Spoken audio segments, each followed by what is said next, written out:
Assalamualaikum warahmatullahi wabarakatuh. Bismillahirrahmanirrahim. Alhamdulillahi rabbil alamin.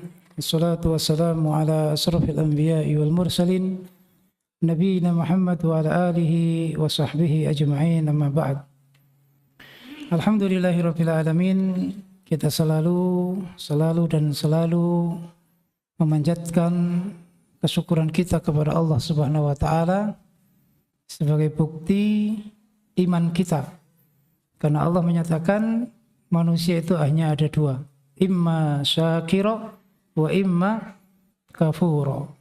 Ada kalanya manusia itu syukur dan ada kalanya manusia itu kufur. Syukur sudah mewakili keimanan. Rasa bersyukur itulah jiwanya orang iman. Maka senantiasa kita bersyukur. Bahkan apa yang dicontohkan oleh Rasulullah SAW ketika mendapat nikmat yang sesuai dengan yang diharapkan, Nabi menyatakan alhamdulillahilladzi tatimmu bihis shalihat. Kemudian ketika mendapatkan sesuatu yang tidak sesuai harapan, Nabi juga tetap bersyukur. Alhamdulillahi ala kulli hal. Makanya kalau kita tanya kabar teman kita, ya, bagaimana keadaannya, kok jawabnya alhamdulillah ala kulli hal? Nah, ini tanda ini. Berarti ada permasalahan. Ada permasalahan. Nah, itu harus peka. Cuman kadang-kadang yang jawab begitu nggak tahu maksudnya. Ini yang repot. Yang repot. Ya. Tapi hakikatnya itu adalah bentuk keimanan yang tingkat tinggi. Ya. Melihat nikmat dan musibah itu sama. Ya. Tidak ada bedanya. Kalau kita kan nikmat senang, kemudian musibah berat, yaitu kita. Levelnya itu masih seperti itu. Ya. Untuk ridho saja, antara ridho dengan nikmat dengan ridho dengan musibah itu aja sulit. Apalagi mensyukuri musibah. Lah ini levelnya lebih tinggi lagi. Kayaknya sulit kita nyampe ke sana. Ya. Tidak menggerutu aja itu sudah perjuangan luar biasa. Nah, ini. Makanya kenapa kita selalu diajak, selalu mensyukuri keadaan kita. Untuk tema kita sore hari ini yaitu tema yang ketiga. Halaman 23. Itu tentang kalau kita bicara majalah ini rubrik tafahum, ya, tematik. Ya. Jadi tematik Islami, setelah tafahum Qur'ani yaitu tafsir, kemudian tafahum hadis seperti tadi pagi, nah kemudian ini yaitu tematik Islami. Ya. Kita setiap bulan berbeda. Kalau tafsir kita meneruskan tafsir juz amma. Insyaallah untuk edisi kali ini kita akan membahas surat Abasa ayat 11 sampai 27. Ayat 23 sampai 23. Kalau sampulnya ya sudah benar ya. 11 sampai 23. Itu insyaallah besok pagi kita baca ya. Kita mentadabburi ayat Al-Qur'an di waktu pagi. Insyaallah lebih khusyuk ya. Yang penting bukan khusyuk ngantuknya ya. Karena itu belum sarapan itu nantinya ya. Ngopi dulu gak apa-apa. Untuk kali ini kita supaya temanya sama dengan apa yang kita sampaikan tadi pagi tentang yaitu contoh nyata dari hijrahnya sahabat Abu Bakar As-Siddiq. Nah, di sini kita akan membahas tentang ya, itu temanya, judulnya adalah waspada dengan hijrah yang kehilangan arah. Apa yang dimaksud kehilangan arah? Nah, nanti kita akan bahas. Baik, pembaca bukunya sama dengan tadi pagi Ustadz Bastian Ahmad. Tafadhal barakallahu fiik. Bismillahirrahmanirrahim. Assalamualaikum warahmatullahi wabarakatuh. Alhamdulillah Rabbil Alamin. Asyhadu an la ilaha illallah wa asyhadu anna Muhammadar Rasulullah sallallahu alaihi wasallam wa ala alihi wa sahbihi ajma'in, amma ba'd. Qala al-muallif hafizahullahu ta'ala Waspada dengan hijrah yang kehilangan arah oleh Ustadz Abdul Aziz Ridwan LC hafizahullah taala. Bismillahirrahmanirrahim. Hijrah saat ini ramai dibicarakan, namun semakin ramai disebut, semakin sering kehilangan makna. Hijrah dipajang sebagai identitas, dibanggakan sebagai fase kehidupan, namun sering kurang berakar pada keilmuan, tak terikat oleh ukhuwah dan kering dari dakwah. Hijrah yang seharusnya melahirkan cahaya justru kerap berakhir menjadi kering, keras dan terasing. Fenomena nyata yang banyak terjadi dalam akidah, mengaku sudah bertauhid, namun ketakutan kehilangan dunia lebih besar daripada takut kehilangan ridho Allah. Nah, itu fenomena nyata yang banyak terjadi. Titik dua, dalam akidah itu mestinya ditebalkan seperti bawahnya. Itu poin itu, ya, bisa digarisbawahi. Baik. Lebih cemas pada menurutnya prestasi media sosial daripada lalai dari sholat dan doa. Tauhid sebatas di lisan dan hati masih terjerat ketergantungan. Nah, dalam tema ini kita akan mendalam membahas tentang hijrah yang sering ya kita sebut, sering kita bicarakan ya dalam perbincangan kita, dalam slogan-slogan kita ya. Penyebutan-penyebutan kita itu sering dengan hijrah. Cuman biasanya ya, sesuatu yang sering itu keistimewaannya jadi hilang. Ya. Keistimewaannya jadi menjadi bias. Maka kita kembali memahami hijrah itu apa.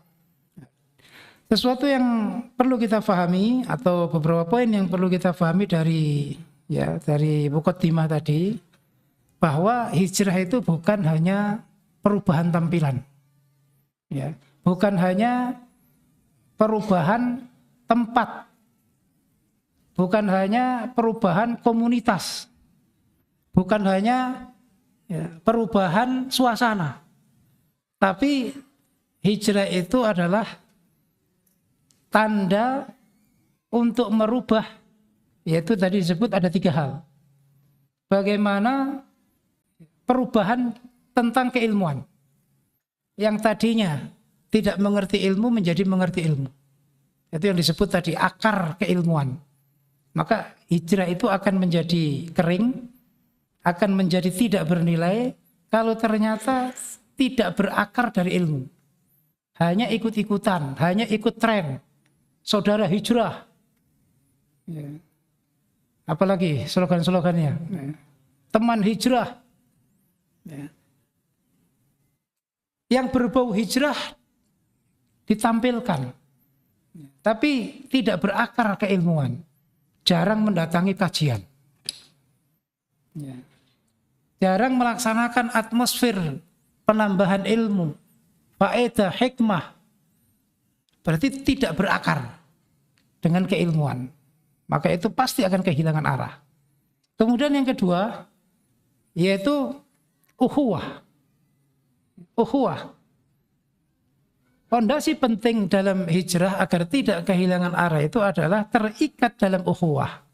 Jadi kembali kita sampaikan, ini bukan membentuk hizbiyah, tapi bagaimana merealisasikan ayat ta'awanu 'alal birri wat taqwa. Kalau itu tidak dilaksanakan, maka orang yang berhijrah akan gampang merasa lelah, gampang patah, putus asa. Ya, karena agama itu ya, syariatnya banyak. Belum lagi situasi keadaan yang membuat dia akan lebih berat lagi. Belum lagi musuh-musuh yang mengintai, menghancurkan. Orang kafir yang memerangi, orang munafik yang membenci, ya, orang fasik yang mencela. Itu semua akan membuat hati itu akan mudah lemah. Kesemangatan menjadi hilang. Ya, dan yang jelas keputusasaan akan ada di depan mata. Maka di sini perlu terikat ukhuwah. Dan yang ketiga, ya, agar hijrah itu tidak kehilangan makna dari sisi keberkahan, Ya, maka di situ tidak boleh kering dari dakwah. Hijrah tidak boleh mencukupkan dirinya sendiri. Hijrah harus diberikan kepada orang lain. Hijrah harus disebarkan. Hidayah tidak boleh dinikmati dirinya sendiri.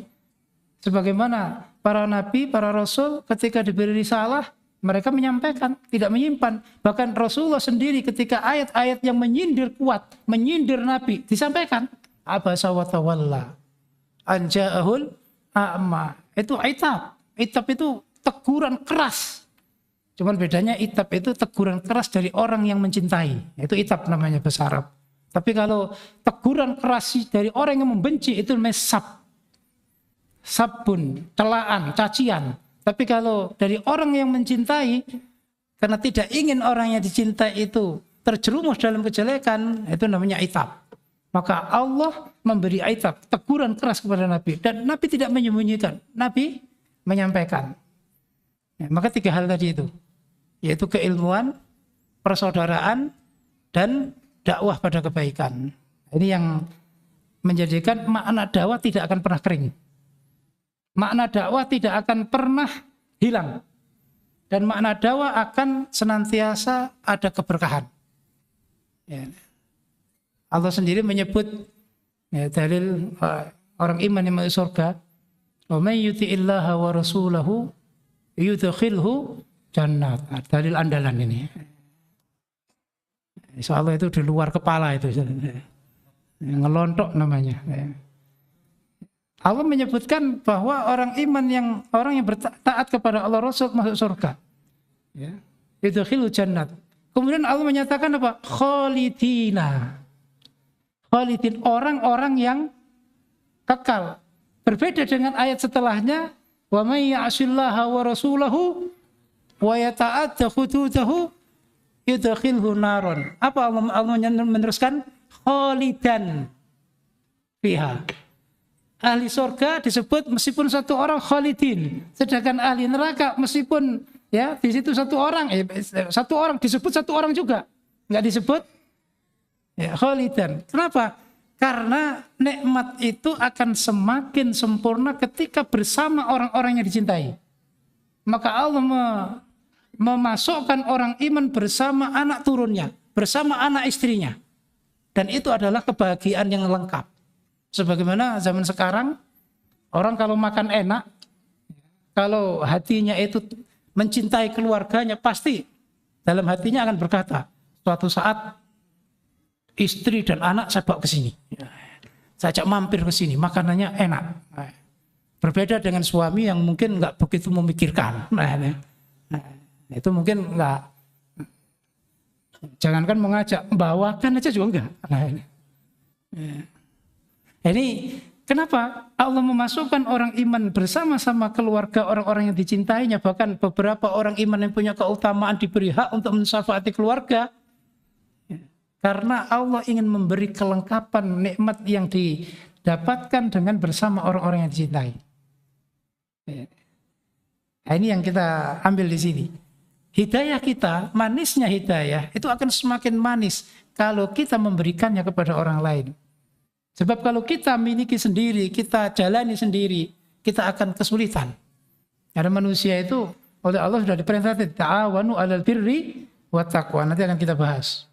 Baik, kemudian ini akan kita bahas fenomena bahwa makna hijrah itu sudah semakin kering, sudah semakin jauh, semakin pudar. Itu dari 5 poin. Yang pertama dari sisi akidah. Ya, dari sisi akidah. Banyak yang sudah menyatakan tauhid. Sampai foto pun juga tauhid. Ya. Kalau sudah bicara sesama yang bertauhid, wah passwordnya sama. Itu sudah biasa. Ya, istilah bertauhid. Kaosnya pun isinya gambarnya tauhid. Tapi ternyata ya, ketakutan terhadap dunia itu lebih besar daripada ketakutan kehilangan ridhonya Allah. Dengan bukti apa? Berani bermuamalah riba.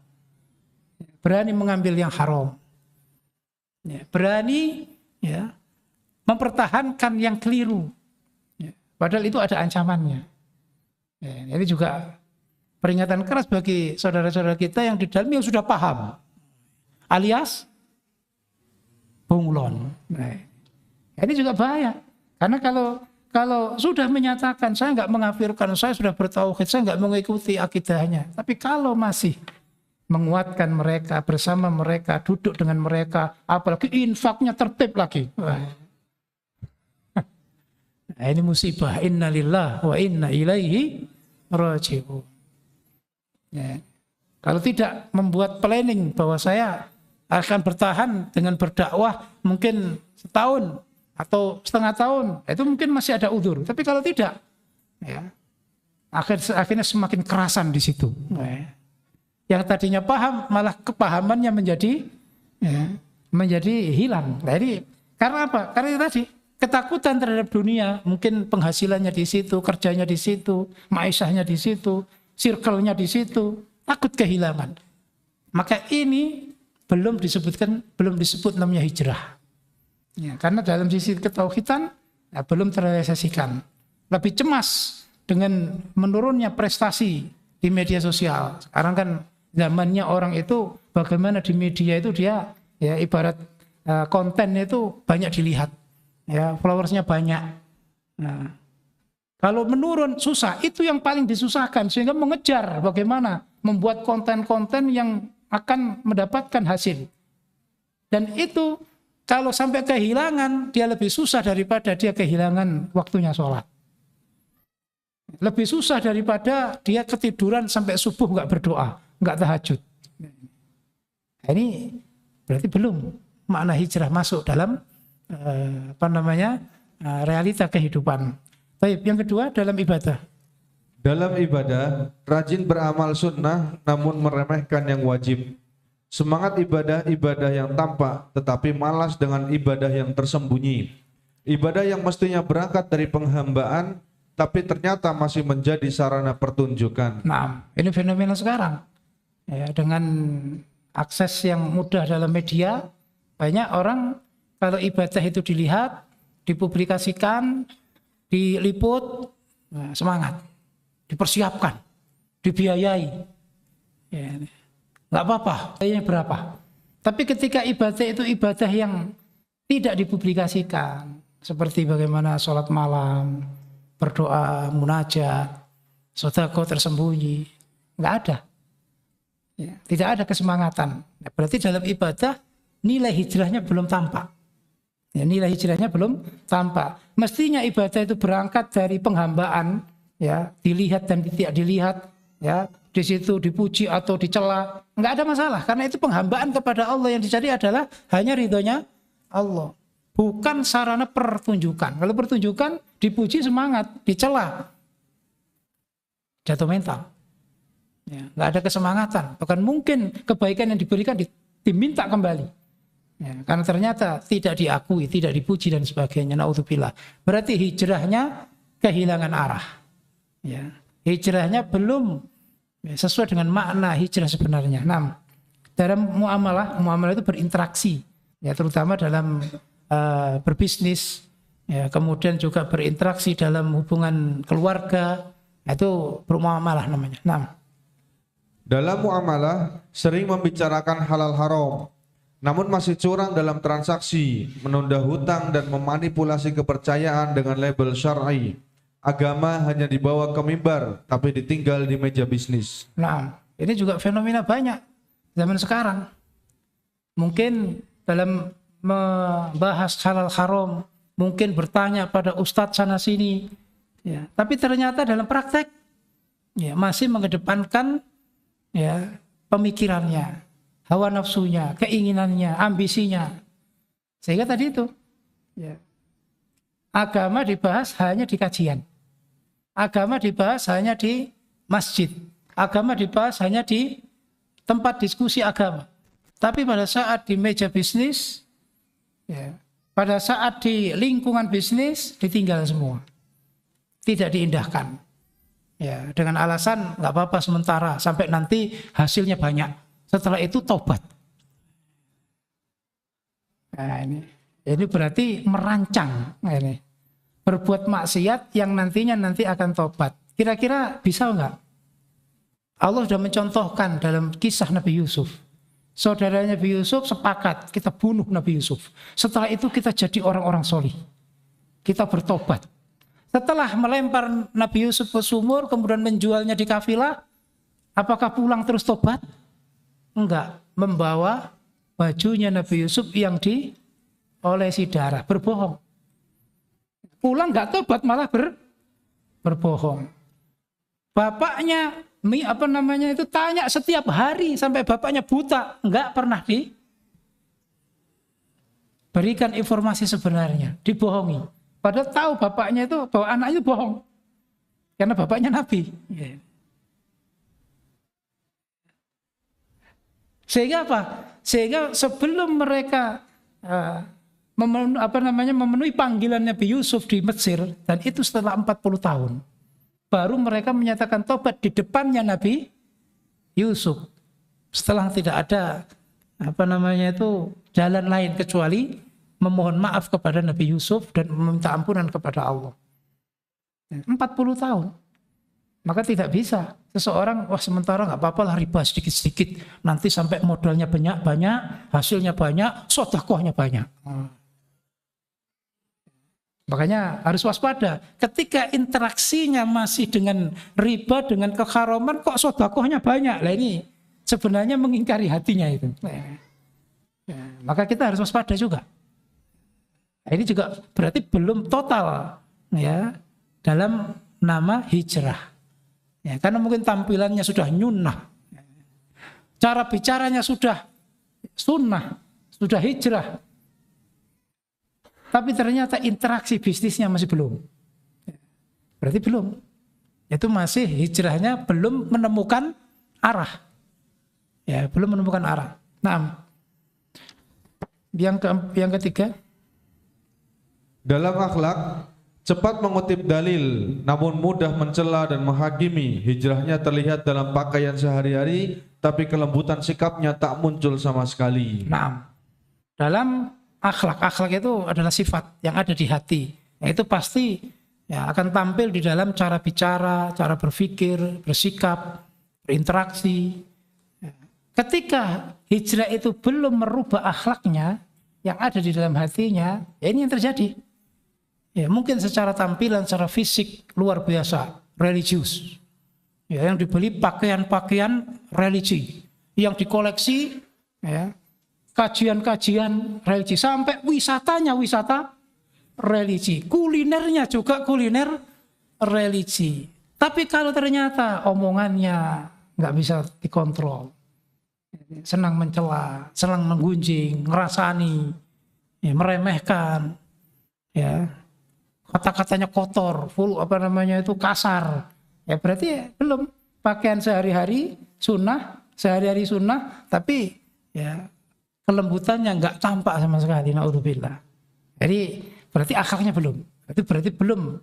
Ya hijrahnya disebut hijrah yang sebagaimana mestinya. Nah, yang kelima, dalam adab, belajar belum banyak, tapi sudah merendahkan guru dan ulama. Sibuk berdebat dan diskusi, tapi malas duduk belajar dengan rendah hati, sehingga bisa jadi ilmunya meninggi, tapi adab menurun. Nah, adab adalah perilaku, cara bersikap. Kalau tadi akhlak itu hubungannya dengan hati. Kalau adab itu adalah perilaku yang tampak. Ketika seseorang dalam hijrahnya, adabnya belum ikut hijrah, makanya terjadi ini. Ya, kepada orang yang mestinya ia ta'zimi karena yang memberi ilmu. Bahkan mungkin yang memahamkan hijrah itu adalah gurunya tersebut. Ya. Tapi kenyataannya, ya, ketika adab itu hilang, ya, sudah tidak ada menghormati kepada gurunya, ulamanya. Jadi bukan berarti istilahnya ya harus mengkultus individukan, itu tidak. Ya, setelah hijrah ngajinya harus kepada orang yang ngajak hijrah, ya enggak. Ya silakan, ilmu ya di mana saja ada. Yang penting di situ betul-betul punya kapasitas. Ya makanya kita bertiga ini tidak menuntut ya para jamaah hijrah ini ngajinya khusus harus madep mantep. Dengan kita tok itu tidak. Karena kalau dengan kita tok kita sendiri juga nggak mungkin bisa. Karena yang hijrah juga tidak hanya satu kota, satu provinsi, ya seluruh Indonesia. Ya, bahkan kalau bahasa sak jagat erat. Sak jagat erat jamaahnya maksudnya. Bukan sak jagat erat banyaknya. Artinya yang hijrah ini banyak. Nggak mungkin kita ya kalau nggak ngambil ilmu dari kita itu berarti ya tidak amanat, itu khiyar, enggak. Ya. Silakan. Ya. Tapi kita berharap ya dengan kita berkumpul ini juga menjadi nilai hijrah yang kita sampaikan tadi. Nanti akan kita baca poin ketiga. Ini. Maka di sini ya secara adab ya bagaimana kita mentakzimi ilmu. Di dalam adab ilmu juga begitu. Tidak boleh orang itu banyak diskusi, banyak berdebat, tapi malas menghadiri kajian. Ya. Bahkan mungkin tidak pernah menghadiri kajian. Sekarang ya mungkin banyak ya kemudahan media. Kita bisa live, kita bisa juga mendengarkan ya rekaman kajian-kajian yang insya Allah jumlahnya sudah nggak terhitung. 24 jam kalau kita mau mendengar itu insya Allah ada terus. Nah, yang live tiap hari ya ada terus. Ya, player-player yang disebarkan itu nggak ada hentinya. Insya Allah nggak kekurangan.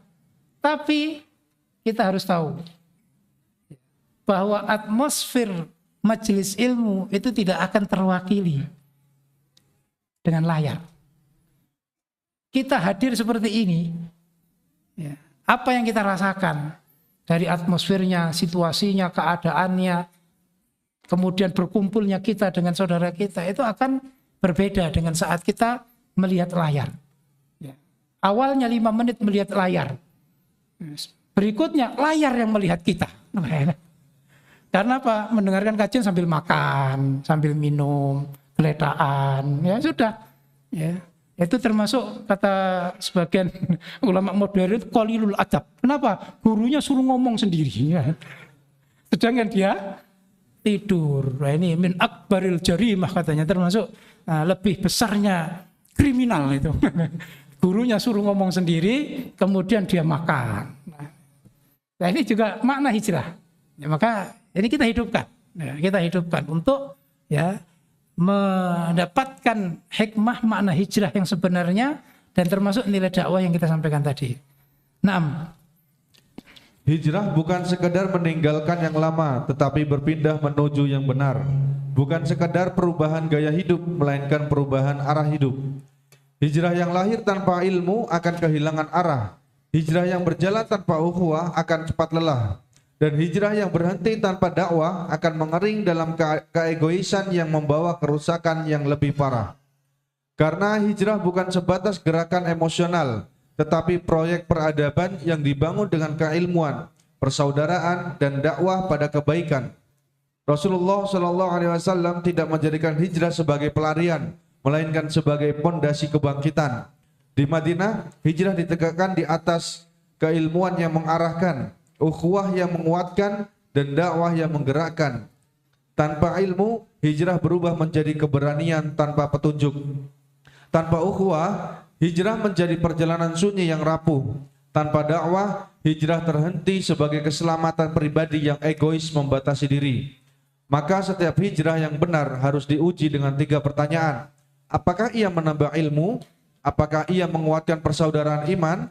Apakah ia melahirkan kepedulian dakwah pada kebaikan? Jika 3 hal ini tidak tumbuh, maka hijrah layak dicurigai, bukan karena niatnya, tetapi karena arahnya. Nah, ini yang kita maksud dengan tema, jangan sampai hijrah kita itu kehilangan arah. Maka tanyakan 3 hal ini kepada diri kita. Apakah setelah hijrah kita itu ilmunya semakin tambah? Semangat menghadiri kajian-kajian ilmu? Semangat memahami ya, faedah-faedah ilmu, menulis, merekam, mengingat-ingat ya, hikmah-hikmah keilmuan, atau malah setelah hijrah malah nggak pernah ada kajian. Sehingga sering kita sebutkan itu minal muntabirin, ya, muntabir, minal muntabirin, mundur teratur tanpa berita. Ya. Na'udzubillah minal muntabirin. Ya kalau hilangnya ternyata istilahnya hilang dari mungkin komunitas kita, ya, tapi di situ ikut kajian-kajian sunnah sebagainya, ahlan wa sahlan. Nah, Mafi muskilah. Tapi kalau hilang peredaran, nggak ada, nggak dikenal sama sekali, nggak ketahuan ini kemana, ngajinya di mana. Ya, ini akan terbukti ucapan saudara-saudara kita yang di dalam, ya, bagaikan layangan-layangan putus. Wah, ini mengamini tuduhan mereka jadinya. Ini.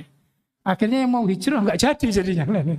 Ya, istikharah kayaknya kok kurang barokah hijrahnya ini.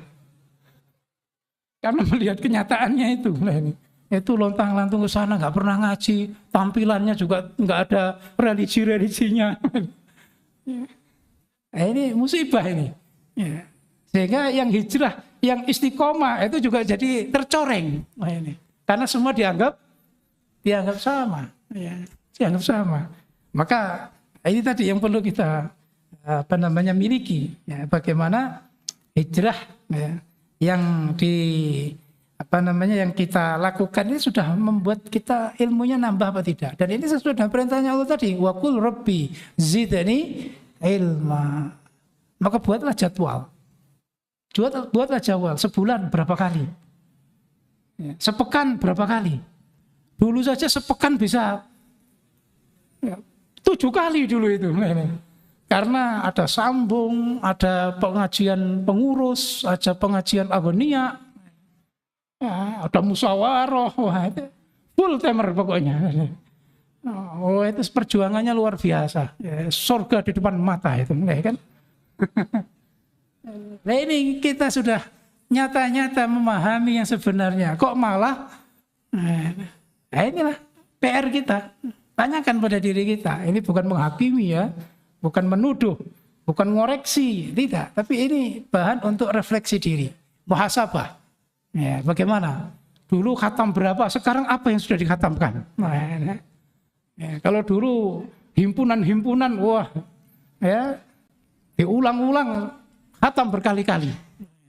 Nah sekarang, ya, kitab tauhid, umpama yang kecil itu, ya, usulus salasah, sudah khatam berapa? Ya, apakah sudah khatam semua? Ya, penjelasannya, ya, teori prakteknya? Nah, ini perlu kita tanyakan pada diri kita. Ya. Supaya hijrah kita tidak kehilangan arah. Yang kedua pertanyaan tadi, apakah hijrah kita menguatkan persaudaraan iman? Ya, itu juga perlu kita tanyakan. Dengan hijrah ini, apakah saudara kita semakin banyak? Ya, saudara kita itu semakin akrab, semakin dekat, semakin banyak membantu. Ya, kalau dulu apa-apa setorkan ke pusat, nggak tahu di pusat itu disalurkan kemana. Sekarang nyata saudara kita yang membutuhkan, saudara kita yang perlu bantuan di depan mata kita. Ya. Ini bentuk itu tadi persaudaraan. Ini tidak kembali lagi kepada tadi hizbiyah, bukan. Kalau dikatakan hizbiyah tapi hizbullah. Ya, kita berkumpul untuk ya, meninggikan kalimatnya Allah, menunjukkan ya, kekuatan keimanan, menunjukkan kekuatan dakwah. Ini ya, poin penting bagi diri kita. Ya, setelah keilmuan, nah ini persaudaraan ini. Tanyakan. Ya, atau dengan hijrah malah nggak punya sama sekali komunitas. Nah, sehingga nggak ada peran apa-apa ya, di dalam membantu saudara iman. Kemudian yang ketiga pertanyaannya adalah apakah hijrah kita itu melahirkan kepedulian di dalam dakwah? Ya. Karena ini yang menjadikan hijrah itu berkah. Berkah itu kebaikannya banyak. Tidak hanya untuk diri kita. Apa yang sudah kita berikan untuk dakwah? Apa yang sudah kita korbankan untuk dakwah? Potensi diri kita apa yang sudah kita bagi untuk melancarkan dakwah? Itu juga pertanyaan yang perlu kita jawab. Kita punya masing-masing, Allah telah memberi nikmat. Ya, keutamaan itu semua pasti mempunyai. Apa itu harta, apa itu kedudukan, apa itu kekuatan, apa itu pikiran, semua punya. Dan itu potensi untuk bagaimana ikut andil berkontribusi di dalam dunia dakwah. Ya. Itulah 3 hal. Dan ini akan kita perinci satu persatu. Baik, yang pertama. 1. Hijrah tanpa ilmu membuat semangat tinggi, tapi arahnya mati. Hijrah bukan sekedar meninggalkan maksiat, tetapi berpindah dari kebodohan menuju petunjuk. Allah Ta'ala berfirman, fa'lam annahu la ilaha illallah. Maka ketahuilah bahwa tidak ada kesembahan yang berhak disembah selain Allah. Allah mendahulukan ilmu sebelum amal. Bukan beramallah, tapi ketahuilah. Rasulullah sallallahu alaihi wasallam bersabda, "Man yuridillahu bihi khairan yufaqihuhu fid din." Barang siapa yang Allah kehendaki kebaikan padanya, Allah akan ia dalam agama. Hijrah tanpa ilmu bukan tanda kebaikan, bahkan bisa menjadi pintu keburukan yang tampak indah. Imam Ibnu Sirin menyatakan, "Inna hadzal ilma dinun, fanzuru amman ta'khuduna dinakum." Ilmu ini adalah agama, maka lihatlah dari siapa kalian mengambil agama kalian. Perkataan Ibnu Sirin ini menegaskan bahwa hijrah tidak cukup bermodal niat dan semangat, karena ilmu adalah bagian dari agama. Maka salah mengambil sumber ilmu berarti salah melangkah dalam hijrah. Disinilah banyak hijrah hari ini tergelincir. Terlihat baik di luar, namun rapuh di dalam. Hijrah tanpa ilmu mudah terseret syubhat, fanatisme, dan penyimpangan yang dibungkus kebaikan. Kenyataan hari ini, ilmu dikalahkan oleh konten pendek. Majelis ilmu kalah oleh potongan video emosional. Guru digantikan oleh kecerdasan buatan. Rujukan agama bergeser ke influencer tanpa sanad yang bisa dipertanggungjawabkan. Akibatnya, hijrah cepat tapi mudah pecah. Mudah terseret syubhat, gampang mengkafirkan, membid'ahkan atau meremehkan. Hijrah yang tidak duduk di majelis ilmu adalah perjalanan panjang tanpa peta, sehingga kehilangan arah dan mudah lelah. Yang pertama adalah ketika hijrah tidak membuat keilmuan bertambah, semangatnya menurun, maka pasti akan kehilangan arah. Pasti arah itu akan mati. Karena dalil pertama tadi Allah menyatakan fa'alam. Fa'alam adalah pondasi. Semua amalan itu adalah ilmu. Al-ilmu qablal amal. Maka ketika berhijrah tanpa pondasi ilmu, maka pasti akan kehilangan arah. Hanya mengerjakan hijrah tanpa diiringi dengan ilmu, tanpa menambah keilmuan pada saat dia berjalan di jalan hijrah, pasti akan kehilangan arah. Pasti akan kehilangan cahaya. Sebagaimana dikuatkan dalam dalil sabda Rasulullah tadi, ketika Allah menghendaki baik, Allah akan membuat dia paham. Dan paham itu tidak mungkin didapatkan kalau tidak menambah ilmu. Makanya Imam Ibnu Sirin memberi warning. Ilmu itu agama, maka lihatlah siapa orang yang kamu ambil ilmunya. Karena itu agamamu. Artinya apa? Bagus dan tidaknya agama seseorang itu tergantung ilmunya. Kalau ilmunya banyak, agamanya bagus. Dan dalam ucapan Ibnu Sirin ini, kalau ilmunya banyak tetapi sumbernya tidak bagus. Karena orangnya sesat. Mengambil ilmu dari orang yang sesat. Maka agamanya bukan malah bagus, tapi malah menjadi rusak. Nah, ini poin penting yang perlu kita cermati. Bahwa kenyataan di dunia globalisasi, era globalisasi ini, kadang-kadang orang lebih menikmati video-video pendek. Itu bukan kok itu jelek, tidak. Itu bagus, itu hikmah. Tapi sudah mulai banyak yang hanya mencukupkan diri dengan video pendek. Dan video pendek biasanya dipilihkan yang ada emosional. Ya, 1 menit, 2 menit yang di situ ada poin yang memang luar biasa. Tapi ketika orang hanya mencukupkan itu, maka dia akan tidak cukup membawa bekal. Karena permasalahan kehidupan akan semakin berkembang, kehidupan juga akan dinamis, nggak akan ada hentinya. Maka kita perlu ilmu yang banyak. Maka duduklah di majelis ilmu. Dengarkan kajian-kajian yang panjang. Kajian-kajian yang menjadi bekal kehidupan kita. Mencari ilmu itu harus sepanjang hayat. Karena kebutuhannya kita butuhkan setiap saat. Faedahnya kita butuhkan setiap saat. Kalau hanya video pendek setengah menit, hanya 1 menit, apakah bisa menjawab permasalahan kehidupan kita yang begitu banyak? Nggak akan bisa.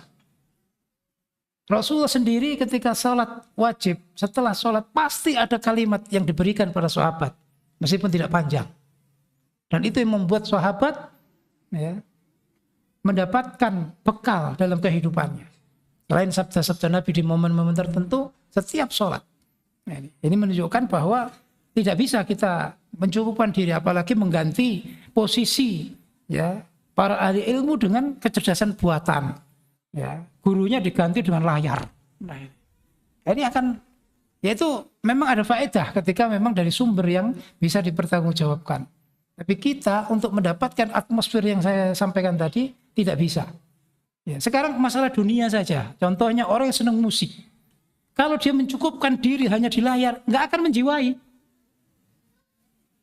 Ketika dia senang musik, kemudian artis idolanya mengadakan pertunjukan, pasti akan beli tiketnya untuk mengekspresikan ya, cintanya kepada musik, teriak-teriak di sana. Ya. Yang sepak bola, yang senang sepak bola juga sama. Nggak hanya mencukupkan lewat layar. Kalau ada waktu, ada uang, terbang ke Italia sana, terbang ke Inggris sana. Ada juga program-program yang ditawarkan travel-travel itu. Menonton langsung Liga Inggris, Liga Italia. Itu banyak yang ikut. Yang senang dengan balap mobil juga sama. Kalau hanya lewat di video, di layar, di live, nggak lego. Apa nggak lego itu? Kurang marem. Kalau suara mesinnya cuman dari laptop, dari TV itu kurang menjiwai. Tapi kalau langsung hadir, suara mesin itu ada di depan mata, meskipun hanya sekilas, wus. Kadang saking cepatnya itu kan. Ya.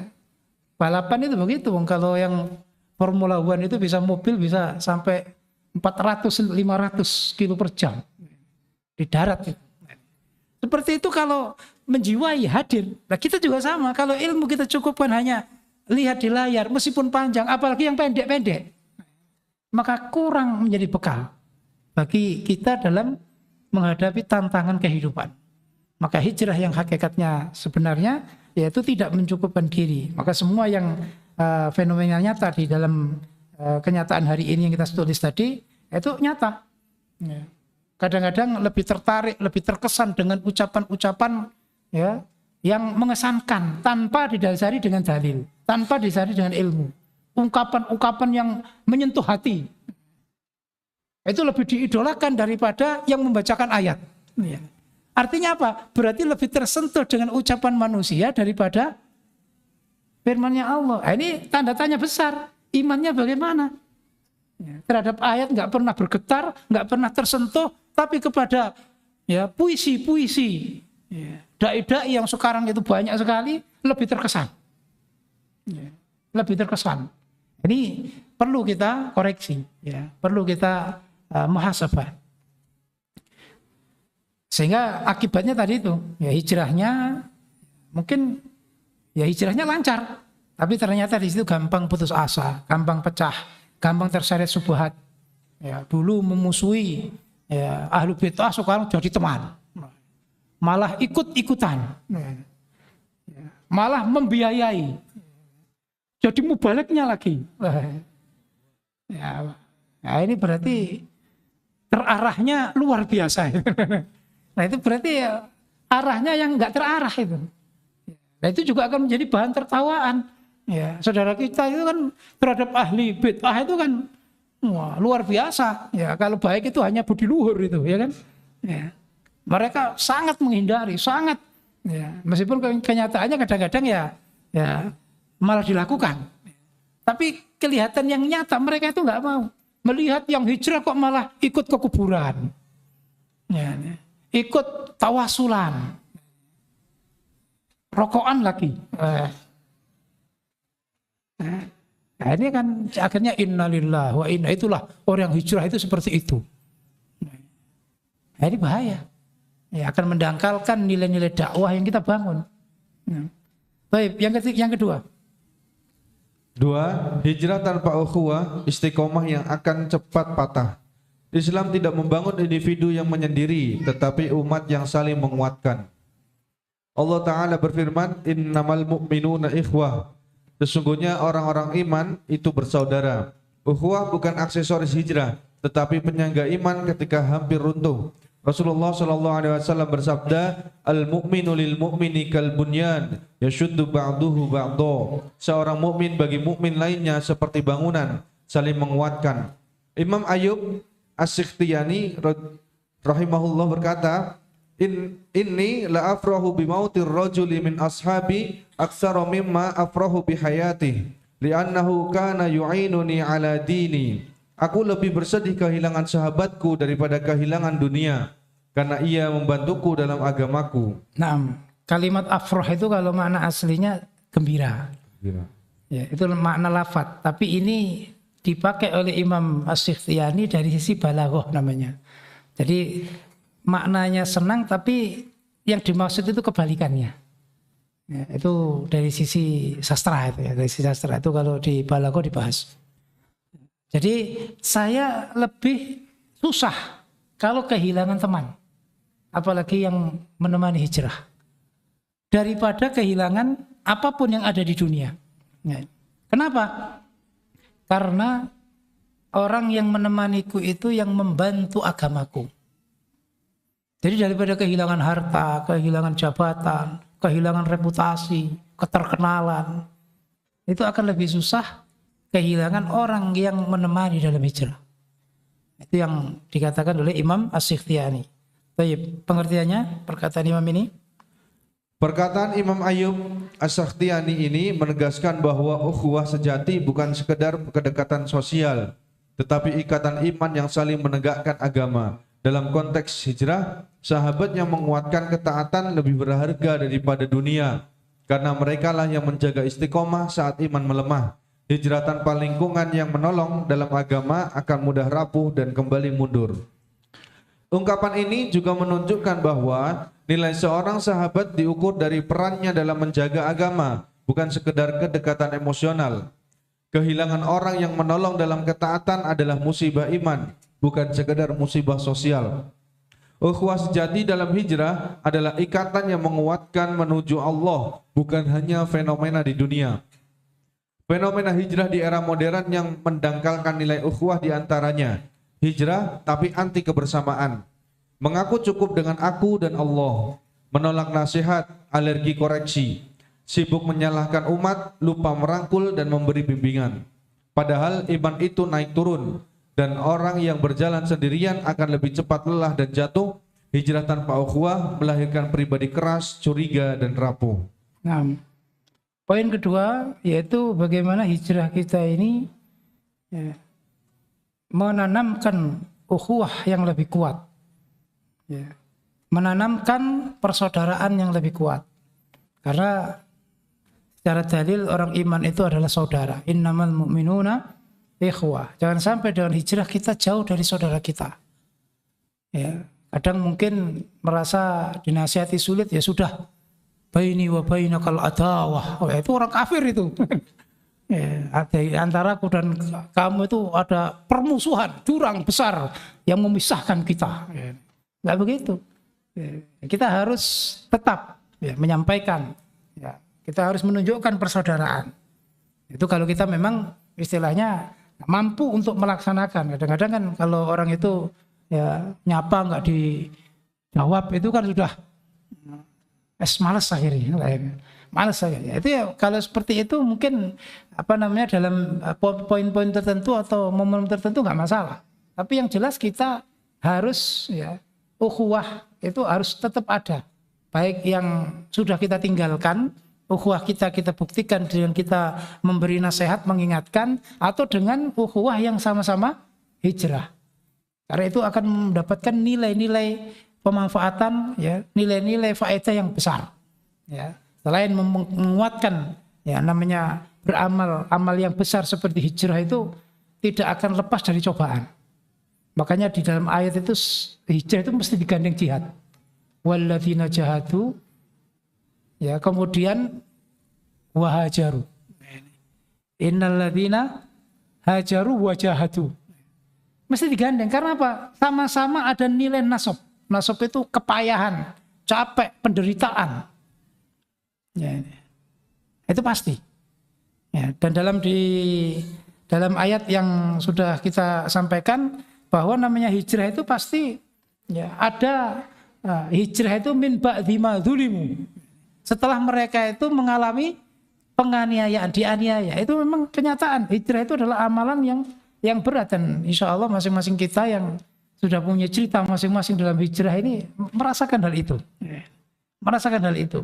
Maka ini perlu penguatan secara ukhuwah. Mungkin kita awal-awal bisa kita sendiri. Sudah, saya tak move on bahasanya, ya kan? Nggak usah kaitan lagi dengan teman-teman yang dulu bersama. Tapi itu nggak akan bisa lama. Ya. Meskipun dia di dalam komunitas-komunitas yang baru, ya, pasti akan merindukan masa-masa lalu. Bukan untuk kembali, bukan. Ya, tapi hanya untuk bagaimana membahagiakan diri. Kenapa? Karena kebahagiaan terbesar itu setelah kita bisa mentertawai penderitaan masa lalu. Saat kita mungkin di maklumat dulu susah, curhat sana sini. Makanya dulu CS Kediri itu jadi krisis center. Yang diusir itu datang ke sana. Ya, sebelum cerita saya ajak ngopi dulu, ya, ngopi dulu. Makanya kenapa dulu ya kita stylenya itu kopi. Bahkan di sana kan kita kasih logo kopi itu di depan rumah itu. Ya, supaya yang lewat ya, tahunya itu ngopi, ya, padahal curhat. Ya, jadi curhatnya lebih lancar karena dapat kopi itu tadi. Itu nilai-nilai seni yang kita usung supaya ya tidak terlalu beban, ya, tidak terlalu beban. Ya. Yang diceraikan oleh istrinya ya juga lari ke sana. Artinya apa? Ya, bahkan yang dimurtadkan bapaknya juga sampai dimurtad anaknya. Nanti anaknya itu telepon langsung, mulai sekarang bapak bukan bapak saya, karena sudah murtad. Itu juga cerita ke sana. Itu masa-masa. Ya, tidak mungkin kita itu bisa sendiri. Sebagaimana sahabat Nabi ketika menghadapi intimidasi orang Quraisy ya nggak bisa sendiri. Bahkan hijrah pun juga mereka oleh Nabi dihibur. Ya, di tempat yang asing dengan komunitas yang asing, Nabi apa yang dilakukan? Ya, nanti dalam bab 3 dipersaudarakan. Ya, dipersaudarakan. Ya, yang terkenal adalah Nabi mempersaudarakan Sa'id bin Rabi' dengan Abdurrahman bin Auf. Ya, saking senangnya dipersaudarakan oleh Nabi, Sa'id bin Rabi' itu orang kaya, punya 2 istri. Ya. Langsung Abdurrahman ditawari. Ya, saya punya harta banyak, ambil separuh. Saya punya 2 istri, lihat mana yang engkau senang, maka saya cerai. Setelah iddahnya selesai, silahkan kamu nikah. Dengan uang yang saya beri. Wah ini bukan hanya jogo gerdu ini. Kalau dulu bahasanya kan jogo gerdu dulu ya. Tapi sahabat ya tidak seperti kita. Ya.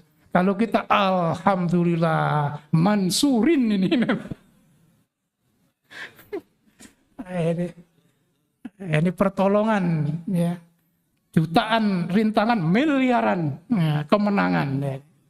Surga pasti ya. Itu kalau kita. Tapi sahabat Abdurrahman bin Auf ya muru'ah ya. Ada nama sifat itu muru'ah. Muru'ah itu kalau bahasa Kediri enggak cerongoan namanya. Apa itu cerongoan? Cerongoan itu rakus, semuanya diambil, itu namanya cerongoan. Nah, mau Kediri guyu kabeh nih. Bahasa Kediri nih, kurang ngerti ini kita Kediri soalnya. Ada muru'ah, prawiro. Barakallahu laka wa li ahlika wa malika. Mendoakan saja. Semoga Allah memberi keberkahan hartamu, saudara istrimu, anakmu. Enggak mengambil. Tunjukkan saja jalan ke pasar di sini mana, karena Abdurrahman bin Auf itu adalah saudagar, ya, adalah pebisnis. Ya, maka saat itu juga, hari itu juga dia dapat keuntungan. Hari pertama ke pasar dapat keuntungan, dan nggak lama dia menjadi ya jajaran orang terkaya di Madinah. Tapi bagaimana beliau menghayati perjuangan sampai sering dihidangi makan itu nggak mampu makan. Ya. Karena mengingat Ubadah, Mus'ab bin Umair, ya, meninggal di perang Uhud dalam keadaan nggak punya apa-apa kecuali pakaian, dan pakaiannya pun nggak bisa menutupi seluruh tubuhnya. Ditutupi wajahnya, kakinya kelihatan. Ditutupi kakinya, wajahnya kelihatan. Sehingga Nabi memerintah menutupi wajahnya dan kakinya dengan rumput alang-alang. Melihat itu, mengingat itu, Abdurrahman bin Auf tidak mampu memakan makanan yang dihidangkan. Padahal saat itu buka puasa. Ya. Mengingat teman-teman seperjuangannya yang tidak bisa menikmati, yang belum sempat menikmati. Itu Abdurrahman bin Auf yang dipersaudarakan dengan Sa'ad bin Rabi' tadi. Itulah ukhuwah yang dibangun oleh Rasulullah SAW setelah hijrah. Sekarang kita tanyakan, bagaimana ukhuwah kita? Ya. Apakah dengan hijrah, ya, di situ, ya, kamus hidup kita, ya, saya nggak tahu. Itu saja kamusnya. Ya. Nggak ada kata apa yang bisa saya bantu, nggak ada. Ya. Kalau orang punya persaudaraan kuat, ya, kepedulian yang luar biasa, pasti hatinya akan bertanya, apa yang bisa saya bantu? Apa yang bisa saya beri? Apa yang bisa kita kerjakan bersama? Tidak malah kamusnya itu, oh saya nggak tahu, saya nggak ngerti, saya nggak ngerti perkembangan. Nah, itu adalah kamus orang-orang yang, ya, tidak menyuburkan nilai-nilai ukhuwah. Dan setelah hijrah, ketika itu terjadi, tidak mungkin, ya, hijrahnya itu mempunyai makna yang besar dalam hidupnya. Yang ada hanya egois, yang ada hanya ngurusi dirinya sendiri. Ya, lek wong Jawa ngarani golek selamete dewi. Nah, ini musibah. Innalillahi wa inna ilaihi rajiun. Padahal belum tentu dirinya selamat. Wah. Ya. Belum tentu selamat. Tapi dia mencari selamat dirinya. Dengan mencari selamat dirinya sendiri, maka tidak akan pernah selamat. Karena dia akan tidak kuat menahan problematika kehidupan, nggak akan kuat. Ya. Maka hilangkan egois kita atau yang disebut ananiyah, yaitu hanya keakuan kita. Baik, kemudian yang ketiga. Hijrah tanpa dakwah adalah nikmat yang kehilangan berkah. Hijrah sejati tidak berhenti pada keselamatan pribadi, tetapi bergerak menuju kepedulian umat dengan selalu peduli. Allah Ta'ala berfirman, "Wa man ahsanu qawlan mimman da'a ilallah." Siapakah yang lebih baik ucapannya daripada orang yang mengajak kepada Allah? Sabda Rasulullah sallallahu alaihi wasallam, "Ballighu anni walau ayah." Sampaikan dariku walau satu ayat. Imam Hasan Al-Basri berkata, "Ma u'tiya 'abdun ba'dal islami khairan min an yakuna miftahan lil khair." Tidak ada nikmat setelah Islam yang lebih besar daripada menjadi pembuka pintu kebaikan. Perkataan ini menegaskan bahwa hijrah sejati tidak berhenti pada keselamatan diri, tetapi berlanjut menjadi dakwah dan manfaat bagi orang lain. Seseorang yang benar hijrahnya akan berubah dari sekedar pencari hidayah menjadi pembuka jalan kebaikan. Jika hijrah tidak melahirkan kepedulian dakwah, maka nikmat Islam belum berbuah sempurna dalam dirinya. Fenomena hijrah tanpa dakwah diantaranya hijrah tanpa mencela keluarga, merasa suci, sibuk merendahkan, menganggap dakwah hanya urusan ustaz, tak peduli orang terdekat tenggelam dalam kebodohan. Hijrah yang tidak melahirkan dakwah adalah egoisme spiritual, ananiyah, rohiyah yang dibungkus kesalehan. Nah, jadi ketika kita mencukupkan hijrah kita sendiri tanpa kita ikut andil di dalam dakwah, mengajak pada kebaikan, ya, itu sebenarnya adalah kejelekan. Ya. Kalau kita kenal istilah bakhil, orang pelit itu hanya harta, itu salah. Ketika kita punya ilmu tidak kita berikan, itu juga bakhil. Bahkan itu ada ancamannya. Orang yang ketika ditanya, padahal dia sebenarnya ngerti tapi nggak mau karena bakhil ilmu, ya. Kalau hadisnya uljima bilijamin min nar, ya, akan dikeluh. Apa dikeluh itu? Ya, seperti keluhnya sapi itu, dengan keluhnya neraka. Ini ancaman keras. Sebagaimana juga pelitnya orang Yahudi terhadap kitab Taurat. Nah, ini ancaman besar.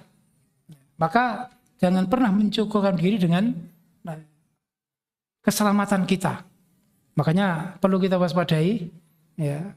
Keselamatan sejati adalah ketika kita menjadi jalan selamat bagi orang lain. Keselamatan sejati yang hakiki kalau kita menjadi selamat, jalan selamatnya orang lain. Bukan hanya kita. Dan itulah ya saksiyah Rasulullah SAW, kepribadian Rasulullah. Kalau kita ingat cerita tadi pagi juga sama.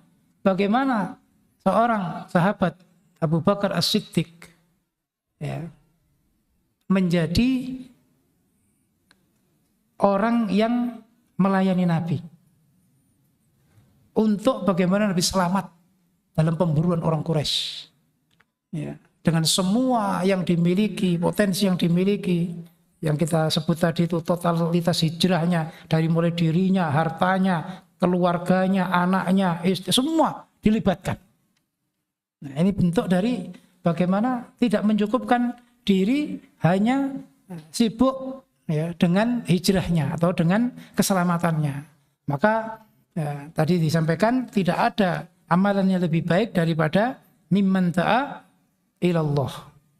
Ya, bahkan juga balighu anni walau ayah, ini juga menjadi poin penting bahwa ya, menjadi orang yang menyampaikan itu belum atau harus menunggu jadi ustadz, itu enggak. Mungkin kalau tampil menjadi orang yang menjawab pertanyaan di forum, mengkaji sebuah keilmuan yang mendalam, itu ya wajib karena harus punya ilmunya. Faqitu syai' la yu'ti. Orang yang enggak punya enggak bisa memberi. Tapi kalau membacakan satu ayat, satu hikmah, mengingatkan kemungkaran, mengingatkan yang lupa, tidak harus menunggu jadi ustadz. Maka sebenarnya kalau dulu di kelompok kita dulu, ya meskipun istilah menyampaikan hanya yang didapatkan, ya itu sebenarnya seperti itu. Nabi sendiri balighu anni walau ayat. Makanya fenomena, ya oh kalau saya setelah hijrah ini nggak pantas, akhirnya diam terus, nggak ada andilnya terhadap hijrah. Ya, ya. Maka bagaimana menjadi miftah lil khair? Nggak akan bisa. Ya. Sesuatu yang istimewa setelah Islam itu nggak ada yang melebihi ketika Allah menjadikan dia miftah lil khair, kunci yang membuka kebaikan. Maka ini perlu kita renungkan. Maka dalam dunia dakwah nggak ada kamu seperti tadi. Oh ini bukan urusanku. Oh ini bukan tugasku. Ini tugasnya ustadz ini. Ya. Tapi justru kita harus menghadirkan dalam hati kita apa yang bisa saya bantu. Bukan kok ini bukan urusanku, tapi supaya selalu dalam keseharian kita itu apa yang bisa saya bantu. Mungkin di dalam tugas sudah dibagi ini dan itu, tapi jangan mencukupkan dengan tugasnya saja. Ya. Rasulullah sendiri memang memuji, ya, sebagai panglima itu ada yang disebut Khalid bin Walid. Ya. Tapi Khalid bin Walid tidak hanya masalah panglima. Sebagai ulama yang disebut, ya di situ ada, ya, kalau Al-Quran Ubay bin Ka'ab, ya, kalau ilmu faraid Zaid bin Thabit. Memang Nabi menyebutkan istilahnya takhasusnya, spesialisasinya. Tapi mereka bersama-sama untuk meluhurkan Islam. Pada saat perang, semua perang. Ya.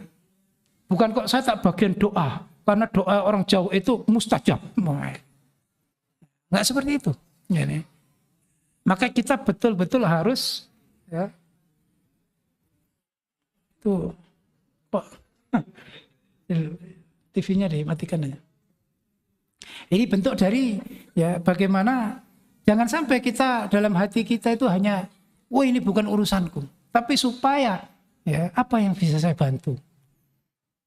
Ya, mungkin majelis-majelis kajian sudah berjalan lama, ya, tapi ternyata oh saya kok baru tahu. Ini berarti kurang adanya kepedulian dengan dakwah. Rasulullah setelah sahabatnya hijrah di Madinah, semua diajak untuk menyebarkan dakwah. Ketika ada orang hijrah dari pedesaan, dari A'rab, orang-orang A'rab datang ke Madinah, apa yang dilakukan Nabi? Nabi menunjuk satu sahabat untuk mengajarkan Al-Quran. Kalau dia nggak punya makanan, nggak punya bekal, ajak ke rumah. Ajak ke rumahnya, kasih makan dan ajari Quran. Sampai pernah Nabi, ya ada satu yang hijrah terus, siapa malam ini yang menanggung makannya? Ada sahabat yang ada sahabat yang menawarkan saya. Padahal di rumahnya nggak ada makanan kecuali makanan anaknya. Ya. Kemudian akhirnya tetap diberikan, anaknya diperintah untuk tidur dan dia gayanya juga makan karena lampunya dimatikan. Itulah kepedulian hijrah. Itu baru jiwa apa yang saya bantu, apa yang bisa saya bantu, bukan jiwa ya, bukan urusanku. Oh itu sudah ada yang didapuk itu, kalau bahasa dulu kita kan begitu. Oh bukan dapuan saya itu. Innalillahi wa inna ilaihi raji'un. Baik, berikutnya. Mari kembali ke manhaj hijrah nabawi. Rasulullah SAW tidak membangun hijrah di atas emosi kosong, individualisme maupun penghakiman. Beliau membangun kota Madinah untuk orang-orang yang hijrah sebagai pusat keilmuan, rumah persaudaraan, basis dakwah pada kebaikan. Madinah sebagai pusat keilmuan. Begitu tiba di Madinah, Rasulullah SAW tidak membangun pasar terlebih dahulu, tidak pula benteng kekuasaan, tetapi membangun masjid. Masjid Nabawi bukan hanya tempat sholat, tetapi markas pendidikan umat, diantaranya pengajaran Al-Quran, penanaman akidah, pembinaan akhlak, memahamkan ilmu syariat, penyampaian fatwa dan penyelesaian permasalahan umat. Di dalamnya lahir ahlus suffah, para sahabat yang fokus belajar ilmu dan agama. Rasulullah SAW bersabda, "Innama bu'itsu mu'alliman." Sesungguhnya aku diutus sebagai pendidik. Hijrah Nabi melahirkan peradaban ilmu, bukan sekedar tempat tinggal baru. Madinah sebagai rumah persaudaraan, sebagai rumah persaudaraan iman. Rasulullah SAW mempersaudarakan para muhajirin dengan sahabat-sahabat Ansor. Persaudaraan ini bukan simbolik belaka, tapi persaudaraan penuh makna dan realisasi nyata di antaranya berbagi rumah, berbagi harta, berbagi tanggung jawab hidup. Seperti Sa'id bin Rabi' menawarkan separuh hartanya kepada Abdurrahman bin Auf. Madinah sebagai basis pergerakan dakwah kebaikan. Setelah kokoh ilmu dan ukhuwah, Rasulullah SAW mengirim dai dan guru ke berbagai kabilah, juga mengirim surat dakwah kepada raja-raja dunia, menata masyarakat dengan wasiqah Madinah. Madinah menjadi pusat penyebaran Islam ke Jazirah Arab, penghapusan jahiliyah secara sistematis, penegakan amar ma'ruf nahi mungkar, pusat kekuatan kaum muslimin menghadapi kaum kafirin. Hijrah Nabi tidak berhenti pada keselamatan diri, tetapi melahirkan misi dakwah global dan berbagi kemanfaatan pada seluruh umat. Hijrah tanpa ukhuwah tidak akan bertahan, maka Nabi mengikat iman dengan persaudaraan. Maka hijrah yang tidak kehilangan arah, yang tidak mudah patah, dan yang penuh berkah adalah hijrah yang dikuatkan dengan keilmuan, dikokohkan dengan persaudaraan iman, dan disempurnakan dengan dakwah pada kebaikan. Allahumma qawwi hijratana binuril ilm wa alif qulubana bisidqil ukhwah waftah lana abawabad da'wah ilal khair. Ya Allah, kuatkan hijrah kami dengan cahaya keilmuan, satukan hati kami dengan ukhuwah iman, dan bukakan bagi kami pintu-pintu dakwah kepada kebaikan. Amin. Nah, hari ini apa yang kita bahas itu berpijak kepada hijrah nabawi. Hijrahnya Nabi dan para sahabat ya radhiyallahu anhum, yang hijrah tersebut dilapisi dengan 3 tadi itu ya, yaitu dengan keilmuan, dengan persaudaraan iman, dan dakwah pada kebaikan. Maka untuk mengakhiri apa yang kita pahami di materi ini, ada 7 pertanyaan yang bernilai muhasabah yang harus selalu kita ingat dan kita jawab. Dan kita siapkan jawabannya dengan jawaban yang terbaik. Ya. Yang pertama, ya, hijrahku menambah keilmuan Jadi ini bisa ditulis sebagai refleksi diri kita. Setelah hijrah ini, 7 pertanyaan ini jawabannya apa? Hijrahku menambah keilmuan atau hanya sekedar ganti tampilan? Memang tampilan itu juga sunnah. Itu juga aturan syariat yang perlu kita tegakkan. Tapi ketika mencukupkan diri pada tampilan, berarti belum memaknai hijrah dengan sebenarnya. Karena harus berakar dari ilmu. Dan harus selalu diiringi dengan ilmu. Yang kedua, pertanyaannya. Aku lebih sering mengikuti kajian atau lebih sibuk melontarkan hinaan dan cacian? Seperti tadi itu. Bisa saja ya pakaiannya syar'i sehari-hari, tapi kelembutan dari ucapan dan perbuatan tidak tampak sama sekali. Innalillahi wa inna ilaihi raji'un. Kita dakwah tidak boleh pakai cacian dan hinaan. Kemudian yang ketiga, hijrah melembutkan hatiku atau hanya menajamkan lesanku? Ya enggak apa-apa. Sampai ada ini sampai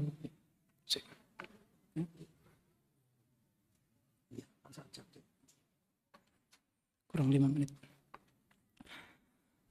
Hijrah melembutkan hatiku atau hanya menajamkan lesanku? Terkadang setelah hijrah ini mungkin kita banyak memahami dalil, memahami hujah-hujah. Tapi jangan sampai hujah itu hanya untuk senjata kita menghancurkan. Justru bagaimana ilmu yang kita pahami itu bisa merangkul, membimbing. Maka style saudara-saudara kita yang hijrahnya dengan mencela, dengan membuat berita-berita palsu, gambar-gambar palsu, ya, membuat opini-opini yang tidak sebenarnya, itu sangat disesalkan karena itu merusak reputasi ya, hijrah, ya, merusak nilai-nilai hijrah. Ya, kadang-kadang fitnah ya, yang belum di cross check atau kabar yang belum di cross check sudah disebarkan atau di branding dengan ya, narasi-narasi yang menghancurkan, yang memfitnah. Itu tidak perlu. Karena apa? Sebenarnya namanya kesesatan atau syubhat itu hancur sendiri meskipun tidak perlu dihancurkan. Ya. Justru dengan kebaikan itu akan tampak kejelekannya. Makanya itu yang kedua, yang ketiga. Yang keempat, aku berjalan dengan kebersamaan atau sendirian karena merasa sudah dalam kebenaran. Ini juga banyak terjadi. Sehingga tidak ada peduli tadi itu. Ya. Apa yang bisa saya bantu itu nggak ada. Yang ada saya nggak mau tahu. Itu bukan urusanku. Yang kelima, orang-orang dekatku terbantu dengan hijrahku atau justru banyak terluka oleh sikapku. Ini juga masalah. Ya, jangan sampai kita menjadi pencegah orang hijrah. Ya, karena ternyata kita menampilkan potret hijrah yang tidak sebenarnya. Potret hijrah yang justru merusak wajah hijrah. Ini adalah koreksi bagi kita semua. Kemudian yang keenam, hijrahku ini melahirkan dakwah pada kebaikan atau berhenti pada ego ketidakpedulian. Ya.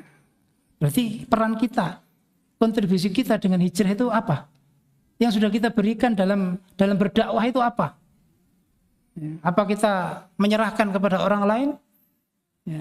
Kita lihat ya, Abu Bakar As-Siddiq yang kita ceritakan panjang lebar tadi pagi.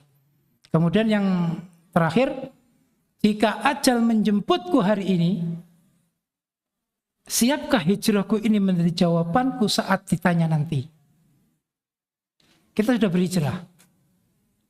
Apakah kualitas hijrah yang kita lakukan itu sudah pantas kita jadikan jawaban ketika nanti kita ditanya? Karena jawaban yang diperlukan di sana adalah kejujuran, kenyataan. Hijrahnya membawa kebaikan atau balas justru mencegah banyak kebaikan. Nah, inilah 7 pertanyaan muhasabah untuk merefleksi diri kita. Bagaimana setelah hijrah kita ini ya, nilainya, kuotanya, skornya itu bisa kita nilai dengan 7 pertanyaan ini. Semoga Allah senantiasa memudahkan kita semua ya, untuk mendapatkan hikmahnya hijrah, faedahnya hijrah dengan 3 hal tadi. Ya, semangat dalam keilmuan, ya, memperkuat persaudaraan iman, dan ikut andil dalam dakwah kebaikan. Insya Allah itu yang bisa kita sampaikan untuk materi yang ketiga ini. Yang kedua, Insya Allah yang ketiga besok setelah subuh, yaitu tafahum Qur'ani, itu surat tafsir surat Abasa wa tawalla, surat Abasa ayat 11 sampai 23. Ada kurangnya mohon maaf yang sebesar-besarnya. Istirahat untuk mandi-mandi, untuk persiapan. Insya Allah nanti maghrib jam 6 ya, jam 6 lewat ya, lewat 10 ya, lewat 10. Wallahu muwaffiq lis-sadad wal hadi ila rasyad wa akhiru da'wana alhamdulillahi rabbil alamin. Assalamualaikum warahmatullahi wabarakatuh.